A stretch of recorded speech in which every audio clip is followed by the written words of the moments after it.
നിങ്ങളുടെ ഇഷ്ട പരമ്പരകൾ എക്സ്ക്ലൂസീവായി സൺ നെക്സ്റ്റ് ആപ്പിലൂടെ തികച്ചും ഫ്രീ ആയി ഇപ്പോഴേ ആപ്പ് ഡൗൺലോഡ് ചെയ്യൂ.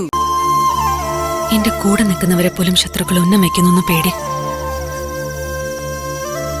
അവൾക്കൊരാപത്ത് വരരുത്, സേഫ് ആക്കണം.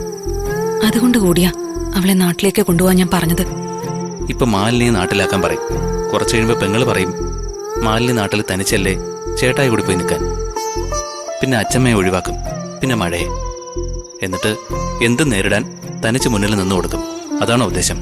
ചേട്ടായി, ഞാൻ ആ അർത്ഥത്തിൽ പറഞ്ഞതല്ല. ഏതർത്ഥത്തിൽ പറഞ്ഞാലും പെങ്ങളെ തനിച്ചാക്കി ഇവിടെ നിന്ന് ആരും എങ്ങോട്ടും പോകുന്നില്ല. അതിനെക്കുറിച്ച് ഇനി സംസാരിക്കുകയും വേണ്ട.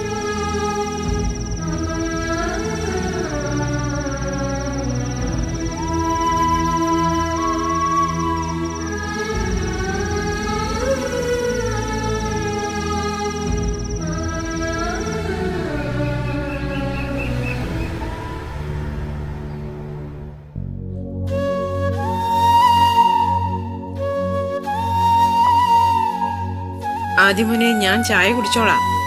എന്റെ കൈക്ക് കുഴപ്പമൊന്നുമില്ലല്ലോ. റെസ്റ്റ് എടുക്കണമെന്നാ ഡോക്ടർ പറഞ്ഞിരിക്കുന്നത്. കൈ കൊണ്ട് ചായ പോലും കുടിക്കാൻ പാടില്ല, മനസ്സിലായോ? നീ ചായ ഇങ്ങ് തന്നിട്ട് യൂണിഫോം എടുത്തിട്ടെ. യൂണിഫോം അച്ഛൻ വന്നിട്ട് ഇട്ട് തന്നോളും. അതുവരെ ഞാൻ ഇങ്ങനെ നിൽക്കൂ.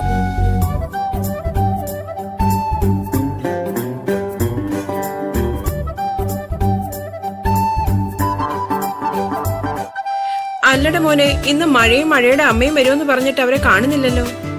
അവര് വരുമെന്ന് എനിക്ക് തോന്നുന്നത്. അതെ, അവര് വരുമ്പോ ഇങ്ങനെ ടവലും എടുത്ത് നടന്നാൽ നാണക്കേടാ. ഓ പിന്നെ, എനിക്കതിൽ നാണക്കേടില്ല. അവര് വരട്ടെ, അമ്മൂമ്മ നോയിക്കോ. ആരാ? ആരാ? നീ തന്നെ പറ. അപ്പുറത്തെ സിന്ധു ചേച്ചിയാണോ? സിന്ധു ചേച്ചി അല്ല.